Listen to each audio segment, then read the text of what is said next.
जी star news से आइए डालते हैं आज की मुख्य खबरों पर एक नजर। खबर कानपुर से है, जहां पर दबंग विनोद पाल ने अपने साथियों के साथ मिलकर बीजेपी कार्यकर्ता को बेरहमी से पीटा है। गंभीर रूप से घायल भाजपा कार्यकर्ता की सुनवाई न होने पर प्रतिभा शुक्ला मंत्री थाने पहुंच गई। मंत्री प्रतिभा शुक्ला के पति ने पुलिस व्यवस्था पर ही सवाल खड़े किए हैं। 4 घंटे से लहूलुहान हालत में थाने में तड़पता रहा भाजपा कार्यकर्ता। मंत्री के द्वारा इंस्पेक्टर को फोन करने के बावजूद भी कोई कार्रवाई नहीं की गई है।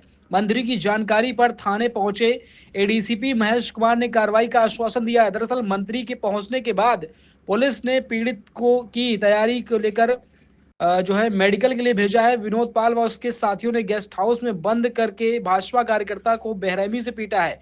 बर्रा थाना क्षेत्र के जरौली फेज 1 इलाके की पूरा मामला जमीन का काम करता है, उसने उसके साथ मारपीट किया और उसको ज़मीन पे गिरा करके ईंटे से कुचल कुचल के बहुत मारा, सर पूरा फट गया। तो उसने मुझे जब फ़ोन किया तो मैंने कहा तुम थाने पे जाओ बर्रा में, मैं एसओ को बोलता हूँ मुकदमा लिखने के लिए, कार्रवाई करने के लिए। लेकिन वो यहाँ पे आ गया था करीब 6 बजे। इसके बाद फिर किसी ने सुना नहीं थाने में। फिर वो चला गया पट्टी कराने के लिए प्रिया नर्सिंग होम, फिर लौट करके आया, फिर यहाँ कोई नहीं सुन रहा है। फिर मुझे फ़ोन किया तो हम लोग देहात में थे किसी कार्यक्रम में। फिर कार्यक्रम छोड़ करके हम और मंत्री जी दोनों लोग बर्रा थाने में आए। इस बीच में हमने कई बार जो है सीपी साहब को भी फ़ोन लगाया, डीसीपी को फ़ोन लगाया, और इसके बाद फिर जब किसी ने नहीं सुना तो मैंने सीपी साहब के जो पीआरओ हैं उनको बोला कि आप बता दो कि हम लोग मंत्री जी और हम लोग थाने पे जा रहे हैं, तो वहाँ पर वो बोलते हैं उनको जिससे कार्रवाई हो जाए। नहीं, सुनील जवाब नहीं आया। डीसीपी का फ़ोन आया तो उन्होंने कहा मैं छुट्टी पे, मैं एसीपी को भेज रहा हूँ। तो अभी एसीपी आए हैं, उनके आने के बाद अब शायद मेडिकल के लिए भेजा है। लेकिन मैं समझता हूँ कि 6 बज से ले करके इस समय करीब करीब 10:30 बजा है, 4.5 घंटे हो गए हैं। और इतनी देर में तो इतना खून बह गया, अगर उसका इलाज ना ये लोग कराए होते पहले प्रिया नर्सिंग होम ले जा करके, तो आप मर भी सकता था। तो इतना केयरलेसली पुलिस काम कर रही है। ये कानपुर नगर की पुलिसिंग व्यवस्था बहुत ज़्यादा ध्वस्त है। अभी आपसे पुलिस अधिकारियों ने कोई आश्वासन दिया है किसी प्रकार का? अब हमको तो यही कहा कि मैं उनको पकड़वाता हूँ जो अपराधी हैं, और उनके खिलाफ जो है कड़े कार्रवाई करते हैं। धारा 3(7) के अंतर्गत मुकदमा लिखने के लिए आदेश किया है एसीपी साहब ने।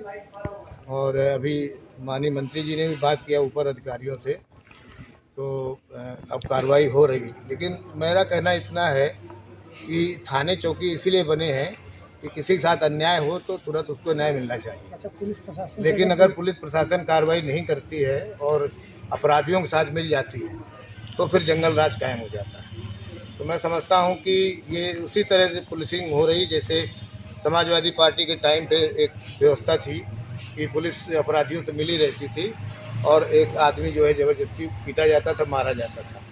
तो अभी कुछ लोग हैं ऐसे जिनको सुधारना बाकी है। तो मैं तो यही कहूँगा बड़े अधिकारियों से कि थाने की जिम्मेदारी सोच समझ के दें और जो काबिल हों उनको दें। जो है, अगर जो लोग काबिल नहीं हैं, those who are not able to control the law and order situation of the police station, the area allotted to them, they should leave the post and they should do some other job, other work.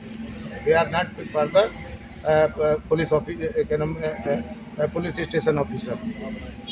ये मैं request करता हूँ जो बड़े अधिकारी हैं कि ऐसे लोगों को थाने से हटा करके और किसी दूसरे काम पे लगा दें, और जो काम करने वाले लोग हैं उनको थाने में बैठा दें।